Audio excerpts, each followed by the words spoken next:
Okay, this is an introduction to using Bitcoin. This is a really simple guide where you don't need to know any technical knowledge whatsoever, and virtually anyone can do this as long as you're able to use a phone or a computer. So in this I'm going to just show you backing up the wallet, restoring your wallet, sending Bitcoin and receiving Bitcoin. So I'm going to do this using a wallet called Blue Wallet, which is available on iOS and Android, and it's a really simple to use wallet, and you could maybe store up to, I don't know, $1,000 or £1,000 or whatever on this, and then any more than that you'd want to use like a hardware wallet. But this is like the first step I would do after buying Bitcoin on an exchange instead of leaving it on the exchange. So I'm going to show you Blue Wallet. So if you just click on Blue Wallet, you just get this screen where it just says add wallet. So all you do is you just click add now and then click Bitcoin and then create, and then you've got 12 words that you need to write down, and I'm going to just do it in this window, but you're better off writing it offline on a bit of paper somewhere, because obviously there could be a keylogger or something on here, so you know you don't want anyone else knowing your private key.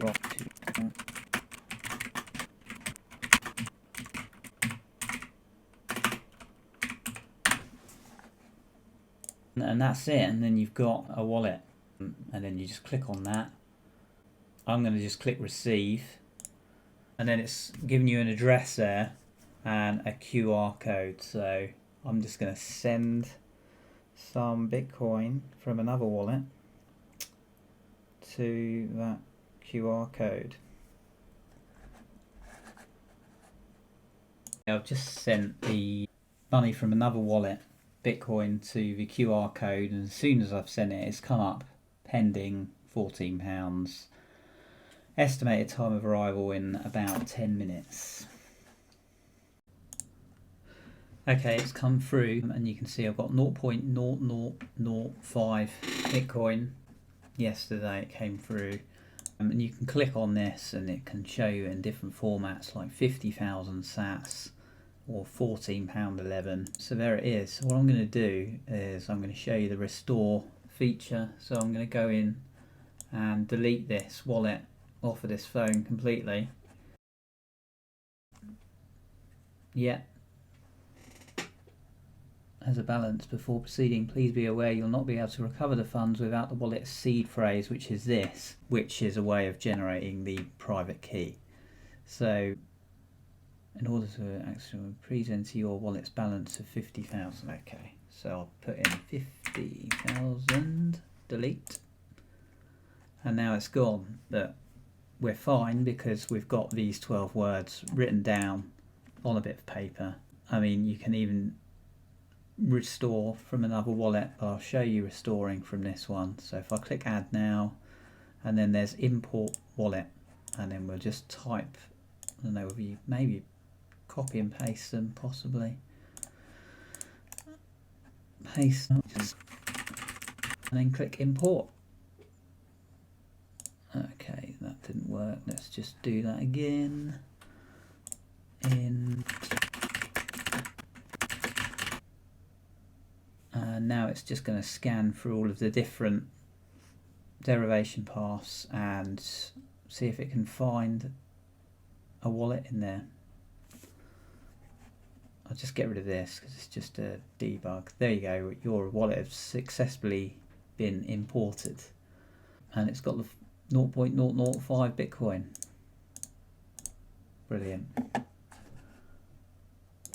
Okay, now I'm going to show you how to send Bitcoin. So to do this, I'm going to just quickly create another wallet to show you how to send the Bitcoin to this wallet. So I'm just going to do the same again and write the 12 words down.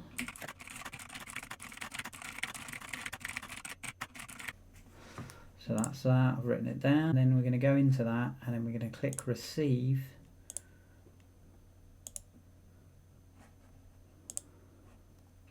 And then I'm going to copy this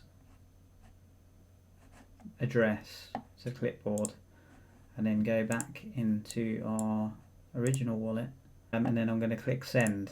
Now normally if you had this on a real phone and not on emulator, you'd click scan and then scan that QR code, but I've obviously copied the address, so I'm just going to put the address in here, and you want to just check that the address is, you know, the same as what you're looking at, and then it's got max, and then it's got the fee of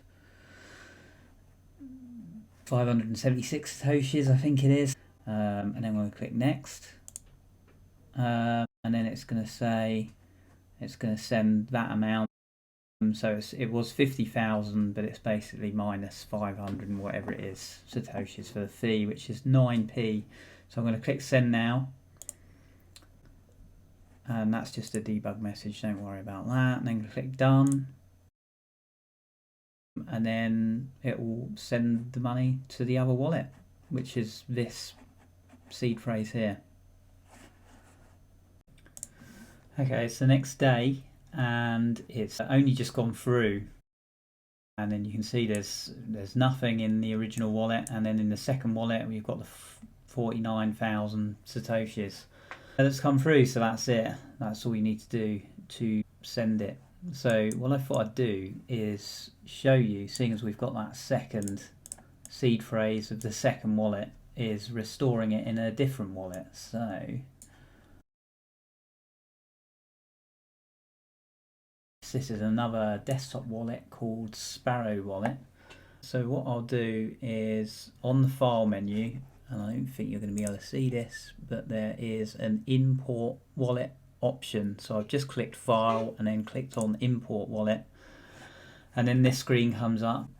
You've got mnemonic words, which is what this is, although it's not 24 words. You just drop down and it's only 12 words. So I'm going to click 12 words, and then I'm going to type these words in,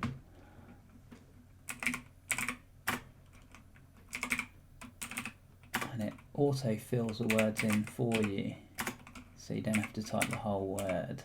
So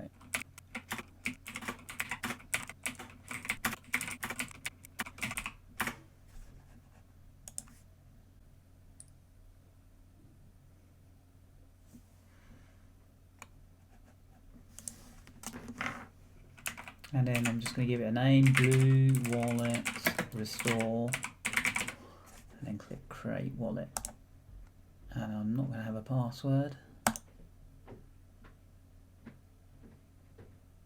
And we're just going to wait, and there it is, 49,000, and it says it's in dollars, $17.